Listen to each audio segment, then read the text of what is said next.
Welcome to livingpianos.com. Robert Estrin here for you with what is the most important musical form of all time. And hands down, it's the sonata form. You would not believe how much music is based upon this form. And you might wonder, why is this so important? I mean, is there some book that people buy, How to Write a Sonata? What's the deal about this? Well, first of all, a little bit of background. The sonata form was around since the Baroque time, but it really came into its own during the classical era. During the Baroque, composers like Scarlatti wrote sonatas, but these were one-movement works that had two sections, each of which repeated. But that's not what we're talking about today. We're talking about the classical sonata form, which has endured to this day. Not only are the sonatas prevalent from composers from Mozart to Prokofiev and beyond, but concertos, string quartets, symphonies, every kind of musical form you could imagine contains the sonata form within them. Now, first of all, what is a sonata? Briefly speaking, first of all, I have a video on this, which will be in the description below. But briefly, a sonata is a multi-movement work, generally, except for those Baroque sonatas that I referenced earlier. Sonatas usually have at least two movements, typically three, and oftentimes four movements. These are separate sections that are almost like separate pieces, all into their own, where a performer comes out naturally and will play a piece and it seems like it's over and they stop and then they start something and sounds like a whole other piece. Well, that's a sonata. And you'll see the same thing in trios, quartets, duos, multi-movement works. Almost all multi-movement works contain at least one movement in what's referenced as the sonata allegro form. The sonata allegro meaning fast. Typically the first movement of a sonata is fast, and so they called it the sonata allegro form because the first movement is usually in that form, although other movements can be also. So what is so special about this form that so many composers have used it over all these hundreds of years and continue to this day? Well, I could simplify it first and say it's kind of like an ABA. You have a statement, you have something different, and then you have the statement again. It's a little bit more complex than that. So what I want to do is kind of, first of all, outline the form for you. And what I'm going to do is make it easy and digestible by picking not a sonata, but a sonatina, which is essentially a small or short sonata. And I'm going to use the famous Clementi, Opus 36, number 1 in C major. And I'm going to show you what the form is intrinsically. And then I'm going to talk about how composers have used this form and why it's so effective and pervasive in all of music. So that's the famous C major sonatina of Clementi. And sonatinas and sonatas start with a theme. This is called the exposition, where it's exposing themes, two themes. And this sonatina is in C major, so the first theme, of course, is in C major. And it starts off with this catchy little theme.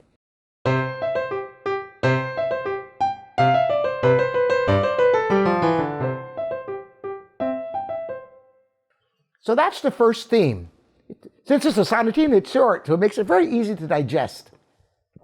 From there, a second contrasting theme is introduced. There's a little transition here. And you notice there was a G major scale there. That is the introduction into theme 2, which always goes to another key. This is a trademark of the sonata form, and it generally goes into the theme of the dominant. That is the 5. Since this was in C major, it goes into G major. And from that point on, you're going to see all these F sharps.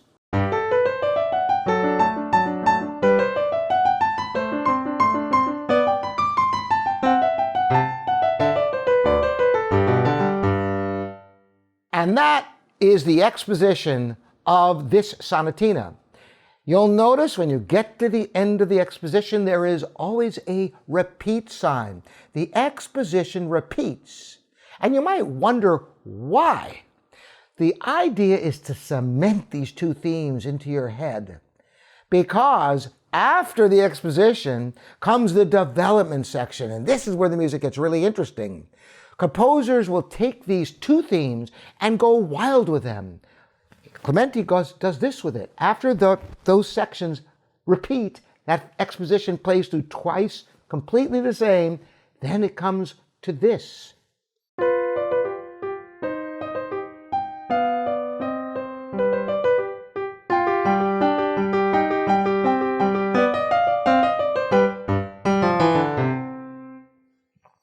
It went through different keys, different ideas.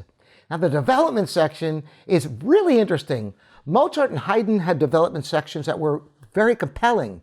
Beethoven exploded the development sections, much longer, going much further afield. Now, before I explain the whole reason why this works so well, I've got to tell you the last section. You started with the exposition exposing two themes, the theme in the tonic and then the theme in the dominant. Then that whole section repeats. Then you have this development section. So what's next? The recapitulation. It brings back both themes 1 and themes 2. So right there where I ended at the end of that development section, it comes back like the beginning. Now, there's always little deviations that composers make in their writing because there wasn't a guide of how to write a sonata. This is just something that happens to work. And in this case, the recapitulation comes back an octave lower, as you'll hear.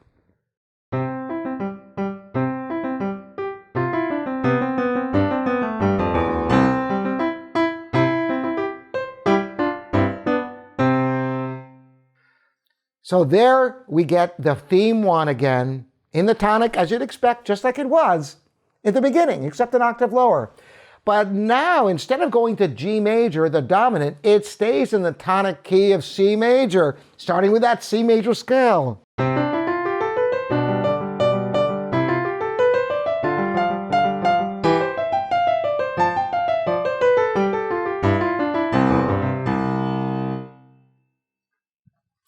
So that is basically the form of a sonata. Two themes in the exposition, tonic and dominant, repeat, development section, then a recapitulation. Now, why does this work so well? The first themes are so strong in your head because you've heard the whole exposition twice through. You look at all the sonatas of Mozart and Beethoven and Haydn and other composers and Schumann and Chopin. You know, this isn't just the classical era. It goes to the 20th century. Poulenc and Prokofiev and Shostakovich. And it's not just sonatas. It's their chamber music. It's so much music. Symphonies all use this form because it really works. After going far afield in the development, it's so refreshing to have those themes back again. And of course, you want your piece to end in the key it began, which is why the theme 2 in the recapitulation stays in the tonic. So that, in a nutshell, is why the sonata is the most substantial form of music of all time. It's not just because sonatas are so pervasive in music. It's because this sonata form has been used in countless compositions other than just sonatas. Again and again, even popular music is loosely based upon the sonata form oftentimes, because the idea of what is familiar and what is unfamiliar and the interplay of those elements is universal to human nature, and it really works. To close, I'm going to play the first movement of this Clementi sonatina so you can hear how it sounds. Now, in sonatinas, the second section also repeats, but for the sake of this, I'm not going to repeat the second section. I'm just going to repeat the exposition and just leave the second section one time through. So here we go, the first movement of the Opus 36, number 1 in C major, Clementi sonatina.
So you see how that architecture really works. It establishes these themes for you so you can really grasp the music and where you are. And you know when you're going far afield and you get that great feeling coming back home.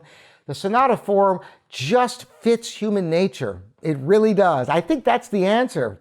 And I'm interested in all of your opinion about this. This is a great topic.